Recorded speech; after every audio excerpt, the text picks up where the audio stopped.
দেখো বন্ধুরা, মাশরুম দিয়ে গেল একজন। এই মাশরুমটা আমরা আনাই, মানে এখানে এরকম মাশরুমটা মনে হয় পাওয়া যায় না, গোল গোল মাশরুমটা পাওয়া যায়।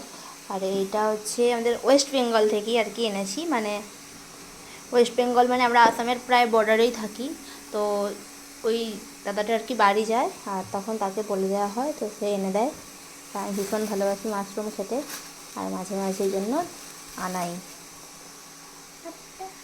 এটা কি বাবু, এটা কি কি এটা কি বলো? হ্যাঁ বলো ভালো করে। মাশরুম। হুম, জল খাবে? ওটা দুধের বোতল, দুধ দিতে আসবে আঙ্কেল, তখন তুমি নিতে যাবে। হ্যাঁ, তো চলো বন্ধুরা, দেখো তোমাদের সঙ্গে শেয়ার করি কি রান্না হচ্ছে আজকে আমার। আজকে আমাদের নিরামিষ, তাই কুমড়ো ভাজা করেছি। আর এখানে হচ্ছে ডাঁটার তরকারি হচ্ছে। এই ডাঁটাগুলো কিন্তু আমার কোয়ার্টারের পিছনেই একটা গাছ আছে, সেই গাছের। এটা হচ্ছে মসুর ডাল, মানে নিরামিষের দিনে আমি মসুর ডালটাই করি, কারণ ওইটা আমি আর মানতে পারি না।